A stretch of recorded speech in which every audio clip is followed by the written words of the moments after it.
வணக்கம். இது இன்று நாள் இடம்பெற்ற முக்கிய விடயங்களின் தொகுப்பு.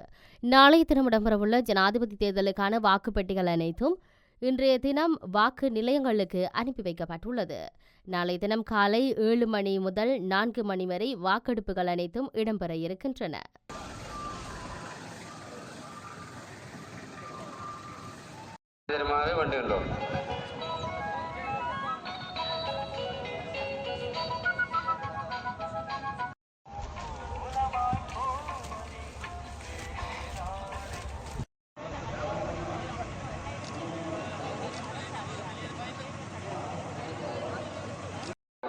அன்பாக வேண்டுகின்றோம்.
पेटी परत ini.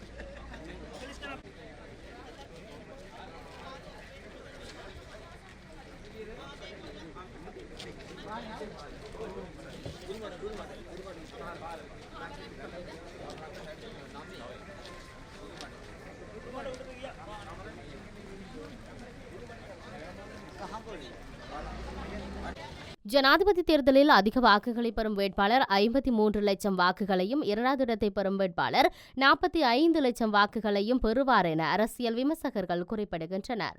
இதன்படி இந்த வருடம் ஜனாதிபதி தேர்தலில் போட்டியிடும் 4 பிரதான வேட்பாளர்கள் 50% பெற முடியாத நிலை ஏற்பட்டுள்ளதாகவும் அது மிகவும் கடினமான நிலையை எட்டியுள்ளதாகவும் தெரிவிக்கப்படுகிறது. தற்போது போதைப்பொருள் கடத்தல் மற்றும் ஒழுங்கமைக்கப்பட்ட குற்றச்செயல்களில் ஈடுபடும் நபர்கள் நாட்டின் பிரதான வேட்பாளர் ஒருவருக்கு உதவுவதாகவும் அவர்கள் தண்ணீர் மற்றும் உணவுப் பொதிகள் விநியோகிக்க பயன்படுத்தப்படுவதாகவும் கூறப்படுகின்றது. நாளைய தினம் ஜனாதிபதி தேர்தல் நடைபெறவுள்ள நிலையில் நாட்டின் பிரதான வேட்பாளர்கள் 2 மற்றும் அமைச்சர்கள் பலர் தமது மனைவி மற்றும் பிள்ளைகளின் பாதுகாப்புக்காக கொழும்பில் உள்ள பிரபல விடுதிகளில் தங்குவதற்கு தயாராகி வருவதாகவும் தெரிவிக்கப்படுகின்றது. தேசிய பாதுகாப்பை உறுதிப்படுத்துமாறு பாதுகாப்புத் துறையினருக்கு ஜனாதிபதி ரணில் விக்ரமசிங்க உத்தரவிட்டுள்ளார். ஜனாதிபதி ரணில் தலைமையில் இன்றைய தினம் இடம்பெற்ற பாதுகாப்பு சபையின் கூட்டத்தின் போது குறித்த உத்தரவு பிறப்பிக்கப்பட்டுள்ளது. இதேவேளை வேட்பாளர்களின் பாதுகாப்பு மற்றும் வாக்குச்சாவடிகள், வாக்கு எண்ணும் மத்திய நிலையங்களின் பாதுகாப்பும் உறுதிப்படுத்தப்பட வேண்டும் என்றும் பாதுகாப்பு தரப்பினரிடம் ஜனாதிபதி இதன்போது குறிப்பிட்டுள்ளார். மேலும் பொதுமக்களின் அன்றாட செயல்பாடுகளை வழமை போன்று முன்னெடுத்துச் செல்வதை உறுதிப்படுத்துமாறும் இந்த கூட்டத்தில் பாதுகாப்பு தரப்பினருக்கு ஜனாதிபதி ஆலோசனை வழங்கியுள்ளார். கண்காணிப்பு நடவடிக்கைகளுக்கு இலங்கை தேர்தல் ஆணைக்குழு சர்வதேச மட்ட ஆதரவை வழங்கும் என்றும் தேர்தல் நாட்களில் அதன் பின்னரும் இதுவரை நிலவிய அமைதியான சூழ்நிலை நிலவும் என நம்பிக்கை உள்ளதாக, தேர்தல்கள் நாளிலும் அதற்கு பிறகும் பீதியடைய வேண்டாம் எனவும் ரஷ்ய கூட்டமைப்பின் சர்வதேச தேர்தல் கண்காணிப்பாளர் இலங்கை வாக்காளர் மக்களுக்கு தெரிவித்துள்ளார். கொழும்பு தாஜ் சமுத்ரா ஹோட்டலில் நேற்றைய தினம் நடைபெற்ற ஊடகவியலாளர் சந்திப்பில் அவர் இதனை தெரிவித்திருந்தார். இலங்கை தேர்தல் ஆணைக்குழுவுக்கு கோப்புகள் மற்றும் தொழில்நுட்ப ஆதரவை வழங்கிய ரஷ்ய கூட்டமைப்பின் சர்வதேச தேர்தல் கண்காணிப்பாளர் சர்வதேச கண்காணிப்பு குழுவிற்கு ஏற்கனவே மிகச் சிறந்த ஆதரவை வழங்கியுள்ளார். செப்டம்பர் மாதம் 21ஆம் தேதி எந்த கட்சிக்கும் செல்வாக்கு இல்லாமல் அமைதியான முறையில் தேர்தலை அவதானிக்க தயாராக இருப்பதாக அவர் தெரிவித்தார். ஜனாதிபதி தேர்தலை அவதானிப்பதற்காக இந்த செய்தியாளர் சந்திப்பில் பங்களாதேஷ், நேபாளம், ரஷ்யா, பிலிப்பைன்ஸ், பூட்டான், மாலத்தீவு உள்ளிட்ட 7 நாடுகளைச் சேர்ந்த சர்வதேச தேர்தல் பார்வையாளர்கள் கலந்து கொண்டனர். ஜனாதிபதி தேர்தலை கண்காணிக்கும் நோக்கில் இந்த சர்வதேச தேர்தல் கண்காணிப்பு குழு கடந்த 18ஆம் தேதி இலங்கை வந்தடைந்தது. இதேவேளை கொழும்பு, ஜாழ்ப்பாணம், காலி உள்ளிட்ட இலங்கையின் சகல பிரதேசங்களையும் உள்ளடக்கிய வகையில் தேர்தல் கண்காணிப்பு நடவடிக்கைகள் முன்னெடுக்கப்பட உள்ளதாக மாலத்தீவு பிரதிநிதியான வருகை தந்த கண்காணிப்பாளர் புவாட் தௌஃபிக் தெரிவித்துள்ளார். வாக்கு எண்ணிக்கை இடம்பெற்று முடிவுகள் வெளியாகும் போது பின்பற்ற வேண்டிய தொடர்பில் தேர்தல் ஆணைக்குழுவின் தவிசாளர் RMAL ரத்நாயக்க மக்களுக்கு அறிவுறுத்தியுள்ளார். ஊடகவியலாளர் சந்திப்பில் நேற்றைய தினம் அவர் இதனை தெரிவித்திருந்தார்.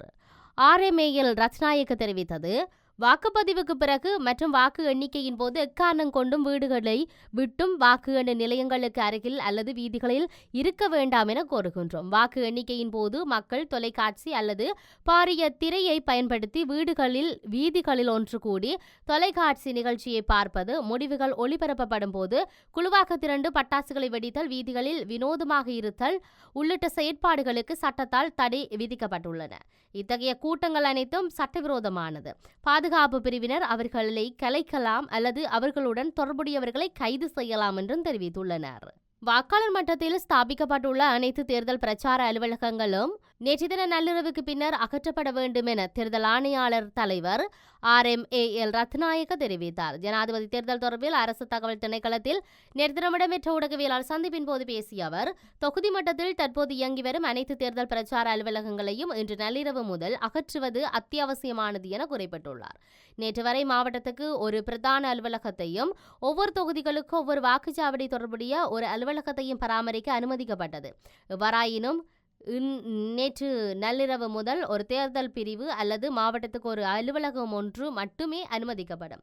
இந்த அலுவலகங்கள் அகற்றப்பட்டுவிட்டால் அவற்றை அகற்ற காவல்துறை நடவடிக்கை எடுப்பார்கள் என்று சொல்லப்பட்டிருந்தது. ஒரு வேட்பாளரின் இல்லத்தை அலுவலகமாக பராமரிக்கலாம் என்றும், வாக்குச்சாவடியிலிருந்து 500 மீட்டருக்குள் குடியிருப்பு அல்லது அலுவலகம் அமைந்திருந்தால் செப்டம்பர் 21ஆம் தேதி வாக்களிக்கும் முன் அனைத்து பிரச்சார பொருட்களையும் அகற்ற வேண்டும் என்று சொல்லியிருக்கிறார். ஜனாதிபதி தேர்தல் பாதுகாப்புக்காக 63,000க்கும் அதிகமான காவல்துறை அதிகாரிகள் கடமையில் ஈடுபடுத்தப்பட உள்ளதாக காவல்துறை ஊடக பேச்சாளர் பிரதி காவல்துறை மாதிபர் நிகால் தல்துவ தெரிவித்தார். அரசாங்க தகவல் திணைக்களத்தில் இடம்பெற்ற ஊடக சந்திப்பின் போது இந்த விடயத்தை சொல்லியிருந்தார். வாக்குப்பதிவு தினத்தன்று நகர்லாவிய ரீதியில் விசேட பாதுகாப்பு ஏற்பாடுகள் மேற்கொள்ளப்பட்டுள்ளதாகவும் பொதுமக்கள் பாதுகாப்பு அமைச்சின் செயலாளர் பொதுமக்கள் பாதுகாப்பு அமைச்சின் செயலாளர் லியானி குணத்திலக தெரிவித்திருக்கிறார். ஜனாதிபதி தேர்தலின் போது நடைமுறைப்படுத்தப்பட உள்ள இறுதி பாதுகாப்பு வேலை திட்டம் காவல்துறை திணைக்களம் வழங்கப்பட்டுள்ளதாக சொல்லப்பட்டிருக்கிறது. ஜனாதிபதி தேர்தல் பாதுகாப்பு நடவடிக்கைகளுக்கு தேவையான ஒத்துழைப்புகளை வழங்குவதற்கு முப்படையினர் இணக்கம் தெரிவித்துள்ளமை குறிப்பிடத்தக்கது. வன்முறைகள் ஏற்படக்கூடிய பகுதிகளுக்கு மேலதிகமாக படை நடவடிக்கைகள் வழங்கப்பட்டுள்ளதாகவும் பாதுகாப்பு நடவடிக்கைகள் கிடைக்கப்பெற்றுள்ளதாகவும் தெரிவித்துள்ளார். அத்துடன் பாதுகாப்பு அச்சுறுத்தலை எதிர்கொண்டுள்ள ஜனாதிபதி வேட்பாளர்களுக்கு விசேட பாதுகாப்பு வழங்கப்பட்டுள்ளதாகவும் சொல்லியிருந்தார். மேலும் எந்த ஒரு சந்தர்ப்பத்திலும் காவல்துறையினருக்கு ஒத்துழைப்பு வழங்குவதற்கு முப்படையினர் தயார் நிலையில் உள்ளதாகவும் பொதுமக்கள் பாதுகாப்பு அமைச்சு தெரிவித்துள்ளது. இதேவேளை வாக்குப்பதிவு தினத்தன்று நாடளாவிய ரீதியில் விசேட பாதுகாப்பு ஏற்பாடுகள் மேற்கொள்ளப்பட்டுள்ளதாகவும் பாதுகாப்பு அமைச்சின் செயலாளர் இந்த விடயத்தை சுட்டிக்காட்டியுள்ளார். யாழ்ப்பாணம் மத்திய கல்லூரி வாக்கு நிலையத்தில் இருந்து யாழ் மாவட்ட அரசாங்க அதிபர் ஒரு கருத்தினை முன்வைத்துள்ளார். சனிக்கிழமை நடைபெறவுள்ள ஜனாதிபதி தேர்தல் தொடர்பாக யாழ்ப்பாண மாவட்டத்திற்குரிய அனைத்து ஏற்பாடுகளும் பூர்த்தி செய்யப்பட்டு இன்று காலை 8:30 மணிக்கு வாக்குப்பட்டிகள் உரிய வாக்களிப்பு நிலையங்களுக்கு அனுப்பி வைக்கப்பட்டிருக்கின்றது. தற்போது தொடர்ச்சியாக ஒழுங்குகள் மேற்கொள்ளப்பட்டு அனைத்து வாக்குப்பட்டிகளும் 511 வாக்களிப்பு நிலையங்களுக்கும் இன்று அனுப்பி வைக்கப்படுகின்றது. அதனைத் தொடர்ந்து இன்று அந்தந்த வாக்களிப்பு நிலையங்களிலே பயிற்சி செயல்முறைகள் நடைபெற்று அதைத் தொடர்ந்து நாளை காலையிலே 7 மணிக்கு அந்த வாக்களிப்பு ஏற்பாடு செய்யப்பட்டிருக்கின்றது. அனைத்து ஏற்பாடுகளும் பூர்த்தி செய்யப்பட்டு சிரேஷ்ட தலைமை தாங்கும் அலுவலர்கள் தற்போது பயணித்துக் கொண்டிருக்கின்றார்கள். குறிப்பாக தீவு பகுதிகளான நெடுந்தீவு, நைனாதீவு, அனலதீவு, எழுவதீவு பிரதேசங்களுக்கு கடல் மார்க்கமாக வாக்குப்பட்டிகளும் செல்வதற்குரிய ஏற்பாடுகள் ஒழுங்குபடுத்தப்பட்டு கடற்படையினர் தயார்படுத்தப்பட்டிருக்கின்றார்கள். வாக்களிப்பு நிறைவு பெற்றது. நெடுந்தீவு பிரதேசத்திலிருந்து உலங்கு வானூர்தி மூலம் வாக்குப்பட்டி மீள யாழ்ப்பாணம் மத்திய கல்லூரிக்கு எடுத்து வரக்கூடிய ஏற்பாடுகளும் எங்களால் மேற்கொள்ளப்பட்டு சிறப்பாக போலீசாருடைய ஒத்துழைப்பு அவர்களுடைய பங்களிப்போடு என்ற பாதுகாப்பு நடவடிக்கைகள் யாவும் முன்னெடுக்கப்பட்டு வருகின்றது. உத்தியோகத்தர்கள் அந்தந்த செயற்பாடுகளை உரிய முறையில் மேற்கொண்டு தேர்தலுக்கு அனைவரும் சிறப்பான முறையில் ஒத்துழைப்பு வழங்கி வருவதாலே நாளை நடைபெறவிருக்கிற தேர்தலுக்குரிய ஏற்பாடுகள் அனைத்தும் சிறப்பாக இன்று முன்னெடுக்கப்பட்டு கொண்டிருக்கின்றது. யாழ்ப்பாண தேர்தல் மாவட்டத்தில் ஜனாதிபதி தேர்தலுக்கான அனைத்து ஏற்பாடுகளும் பூர்த்தி செய்யப்பட்டுள்ளதாக மாவட்ட அத்தாட்சி அலுவலகரும் பதில் மாவட்ட செயலாளருமான மருதலிங்கம் பிரதீபன் கருத்து தெரிவித்துள்ளார். 21,773 விண்ணப்ப படிவங்கள் கிடைக்கப்பெற்று 21,533 பேர் தபால் மூல வாக்களிப்பை முழுமையாக வழங்கியிருக்கின்றார்கள். இம்முறை யாழ்ப்பாணம் மாவட்டத்தில் இடம்பெயர்ந்த வாக்காளர்களுக்கான போக்குவரத்து ஒழுங்குகள் மேற்கொள்ளப்பட்டிருக்கின்றது. தெல்லிப்பளையை சொந்த இடமாக கொண்டு பருத்தித்துறை வியாபாரி மூலையிலே வசிக்கின்ற குறிக்கப்பட்ட எண்ணிக்கையான மக்களுக்கு அத்தகைய போக்குவரத்து ஒழுங்குகள் மேற்கொள்ளப்பட்டிருக்கின்றது. தேர்தல் கடமைக்காக யாழ்ப்பாணம் மாவட்டத்தைச் சேர்ந்த 8,232 பேர் தேர்தல் கடமைக்காக இணைக்கப்பட்டிருக்கின்றார்கள். அதே வேளையிலே கிட்டத்தட்ட 2,100 போலீஸ் உத்தியோகத்தர்களும் தேர்தல் கடமைக்காக உள்வாங்கப்பட்டிருக்கின்றார்கள். இதே வேளையிலே பிரதேச செயலாளர்கள், உதவி பிரதேச செயலாளர்கள், நிர்வாக கிராம அலுவலர்கள் இணைந்ததாக பிரதேச இணைப்பு அலுவலகங்கள் 20, 21, 22ஆம் தேதிகளிலே அங்கு இயங்குவதற்குரிய ஏற்பாடுகளும் முன்னெடுக்கப்பட்டிருக்கின்றது. இதே வேளையிலே தேர்தல் கடமைகளால் ஈடுபடுகின்ற அனைத்து தர உத்தியோகத்தர்களுக்கும் பயிற்சி வகுப்புகள் நடைபெற்று அவர்களுக்கு தேர்தல் செயற்பாடுகளிலே என்னென்ன கடமைகளை ஆற்ற வேண்டும் என்று சொல்லுகின்ற அந்த விடயங்கள் அவர்களுக்கு எம்மால் தெளிவுபடுத்தப்பட்டிருக்கின்றது.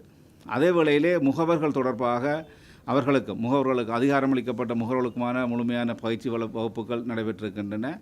அதன் அடிப்படையிலே வாக்களிப்பு நிலையம் ஒவ்வொன்றிலும் ஒவ்வொரு வேட்பாளர் சார்பிலும் 2 முகவர்கள் பங்கேற்க முடியும். யாழ்ப்பாணம் மத்திய கல்லூரியில் அமைக்கப்பட்டிருக்கின்ற வாக்கெண்ணும் நிலையம் ஒவ்வொன்றுக்கும் ஒவ்வொரு வேட்பாளர் சார்பில் 5 முகவர்கள் அனுமதிக்கப்படுவார்கள். தபால் மூல வாக்கெண்ணல் நிலையத்திற்கு ஒவ்வொரு வேட்பாளர் சார்பிலும் 2 முகவர்கள் அனுமதிக்கப்படுவார்கள். மேலும் பெறுபேறு வெளியிடுகின்ற நிலையத்திற்கு அதிகாரமளிக்கப்பட்ட முகவருடன் மேலும் ஒருவரும் அங்கே இணைக்கப்பட ஏற்பாடுகள் செய்யப்பட்டிருக்கின்றன. அதே வேளையிலே ஒவ்வொரு வேட்பாளர் சார்பிலும் ஒரு முகவர் 21ஆம் தேதி பிற்பகல் 3 மணிக்கு யாழ்ப்பாணம் மத்திய கல்லூரியிலே சமூகம் அளித்து வாக்குப்பட்டி கையளிக்கின்ற நடவடிக்கைகளை மேற்பார்வை செய்ய முடியும். இம்முறை தேர்தலுக்காக இலங்கை போக்குவரத்து சபையினுடைய 42 பேருந்துகளும் தனியார் போக்குவரத்து சங்கத்தினுடைய 132 பேருந்துகளும் தேர்தல் கடமைக்காக எம்மால் பெற்றுக்கொள்ளப்பட்டிருக்கின்றது.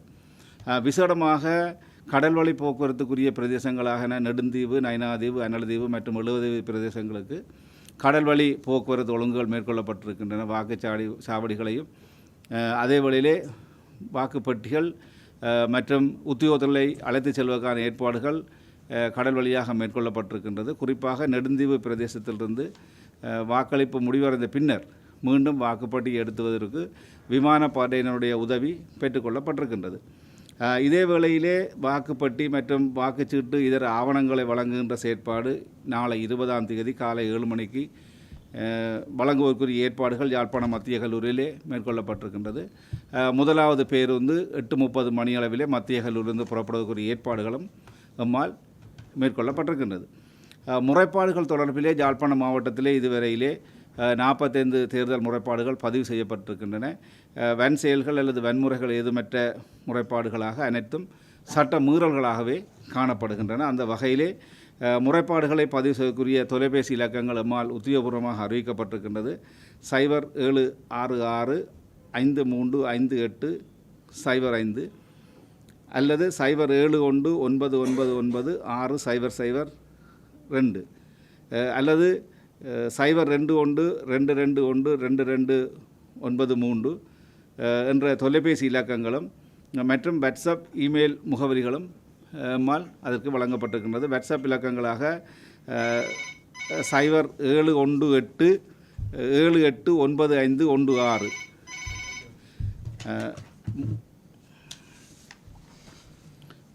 வாக்களிப்பதற்குரிய செல்லுபடியான அடையாள அட்டைகளாக தேசிய அடையாள அட்டை, செல்லுபடியான கடவுச்சீட்டு, செல்லுபடியான சாரதி அனுமதி பத்திரம், அரசு சேவை ஊழியர்களுடைய அடையாள அட்டை, பிரதேச செயலாளர் அலுவலகத்தினால் வழங்கப்படுகின்ற முதியோர் அடையாள அட்டை மற்றும் ஆட்பதிவு திணைக்களத்தினால் விநியோகிக்கப்படுகின்ற மத உறுமாறுகளுக்கான அடையாள அட்டை, ஆட்பதிவு திணைக்களத்தினால் விநியோகிக்கப்படுகின்ற தேசிய அடையாள அட்டை தகவல்களை உறுதிப்படுத்துகின்ற கடிதம், விசேட தேவை உடையவர்களுக்காக தேர்தல் ஆணைக்குழுவினால் வழங்கப்படுகின்ற தற்காலிக அடையாள அட்டை, தேர்தல் ஆணைக்குழுவினால் வழங்கப்படுகின்ற தற்காலிக அடையாள அட்டை ஆகியன ஏற்றுக்கொள்ளப்பட்டிருக்கின்ற அதே வேளையிலே இம்முறை தேசிய அடையாள அட்டைக்கு விண்ணப்பித்து இதுவரையிலே அதற்குரிய தேசிய அடையாள அட்டைகள் கிடைக்கப்பெறாதவர்கள் பிரதேச செயலகங்களிலே நேரடியாக தொடர்பு கொண்டு அந்த தகவல்களை பெற்று அவர்களுக்குரிய அந்த அடையாள கடிதம் வழங்குவதற்குரிய ஏற்பாடு செய்யப்பட்டிருக்கின்றது.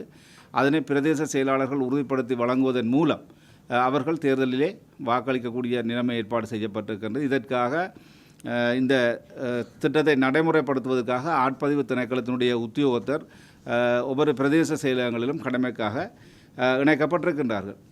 அதே வேளையிலே இந்த மாவட்டத்தில் இருக்கின்ற 511 வாக்களிப்பு நிலையங்களிலே பெரும்பாலான வாக்களிப்பு நிலையங்களிலே இந்த விசேட தேவைக்குரியவர்கள் வாக்களிப்பதற்குரிய ஏற்பாடுகள் பெரும்பாலான நிலையங்களிலே ஏற்பாடு செய்யப்பட்டிருக்கின்றன. அடுத்ததாக நாங்கள் இந்த வாக்கெண்ணல் நடைமுறைகளை பார்க்கின்ற போது எங்களுடைய யாழ்ப்பாணம் மாவட்டத்திலே யாழ்ப்பாணம் மத்திய கல்லூரியிலே 41 வாக்கெண்ணல் நிலையங்களிலே வாக்கெண்ணல் நடவடிக்கைகள் முன்னெடுக்கப்பட இருக்கின்றது. இதற்கு மேலதிகமாக தபால் மூல வாக்களிப்பை எண்ணுகின்ற வாக்கெண்ணல் நிலையங்களாக 14 நிலையங்கள் ஏற்பாடு செய்யப்பட்டிருக்கின்றன. தபால் மூல வாக்களிப்பிலே கிளிநொச்சி நிர்வாக மாவட்டத்தினுடைய வாக்களும் இணைத்து எண்ணுவதற்குரிய ஏற்பாடுகள் மேற்கொள்ளப்பட்டிருக்கின்றது. இதே வேளையிலே வாக்கெண்ணல் செயற்பாடுகளிலே முதல் கட்டமாக அஞ்சல் வாக்களை எண்ணுகின்ற செயற்பாடு 21ஆம் தேதி பிற்பகல் 4:15 மணிக்கு ஆரம்பிக்க இருக்கின்றது. மேலும் இந்த வாக்களிப்பு நிலையங்களுக்குரிய வாக்கெண்ணல் நடைமுறைகள் வாக்கு பெட்டிகள் கிடைக்கப்பெறுகின்ற அடிப்படையிலே பிற்பகல் 6 மணி அளவிலே ஆரம்பிக்க உத்தேசிக்கப்பட்டிருக்கின்றது. அடுத்ததாக நலனோன்பு வசதிகள் தொடர்பாக பார்க்கின்ற போது யாழ்ப்பாணம் மத்திய கல்லூரியிலே வாக்கெண்ணல் நடைமுறைக்காக இணைக்கப்பட்டிருக்கின்ற அனைத்து உத்தியோகத்தர்களுக்கும் நலனோன்பு வசதிகள் மேற்கொள்ளப்பட்டிருக்கின்றது. தேர்தல் முடிவுகளை வெளியிடுகின்ற போது வாக்கெண்ணல் நிலையத்தினுடைய பெறுபேறுகள் ஒவ்வொன்றும் பிரதான வாக்கெண்ணும் அலுவலரால் வாக்கெண்ணும் நிலையத்திற்கு முன்பாக காட்சிப்படுத்தப்படும். அதே வேளையிலே வாக்கெடுப்பு பிரிவு ரீதியான தேர்தல் பெறுபேறுகளும் மாவட்ட ரீதியான தேர்தல் பெறுபேறும் கிளிநொச்சி மாவட்டத்தை உள்ளடக்கியான யாழ்ப்பாண தேர்தல் மாவட்டத்துடைய பெறுபேறும் தெரிவு தேர்ச்சி அலுவலராலே வெளியிட ஏற்பாடு செய்யப்பட்டிருக்கின்றது. விருப்பு வாக்குகள் கணக்கீடு தொடர்பாக தேசிய ரீதியிலே அனைத்து முடிவுகளும் தேர்தல் ஆணைக்குழுவுக்கு கிடைக்கப்பெற்றதும் எந்த ஒரு வேட்பாளரும் 50% மேற்பட்ட வாக்குகளை பெற்றுக்கொள்ள முடியாத சந்தர்ப்பம் ஏற்படும் இடத்து 2ஆம் 3ஆம் விருப்பு வாக்குகள் எண்ணுவதற்கு தேர்தல் ஆணைக்குழுவினால் அறிவிக்கப்படும் சந்தர்ப்பத்திலே அதற்கேற்ற வகையிலே வாக்களை எண்ணுவதற்கு உத்தியோகத்தர்கள் ஒழுங்குபடுத்தப்பட்டு எம்மால் அதுக்குரிய நடவடிக்கையும் முன்னெடுக்கப்பட்டிருக்கின்றது. இம்முறை வாக்களிப்பு நிலையத்திலே வழமையாக காலை 7 மணிக்கு ஆரம்பிப்பது போல வாக்களிப்பு செயற்பாடுகள் ஆரம்பிக்கப்படும். இம்முறை விசேட ஏற்பாடாக பிற்பகல் 4 மணிக்கு வாக்களிப்பு நிலைய வரிசையில் தரித்து நிற்கின்ற வாக்காளர்களுக்கு வாக்குச்சீட்டை வழங்குவதற்குரிய அறிவுறுத்தல் நமக்கு தேர்தல் ஆணையாளர் திணைக்களத்தில் கிடைக்கப்பட்டிருக்கின்றது. அந்த வகையிலே 4 மணிக்கு வாக்களிப்பதற்கு வரிசையிலே நிற்பவர்களுக்கு அந்த நேரத்தை கருத்தில் கொண்டு அவர்களுக்கு முழுமையாக அந்த வாக்குச்சீட்டுகள் வழங்கப்பட இருக்கின்றது. இதற்கான ஏற்பாடுகளை நிலையத்தினுடைய இத்துடன் இந்த வாரம் இடம்பெற்ற முக்கிய விடயங்களின் தொகுப்பு நிறைவடைகின்றன. வணக்கம்.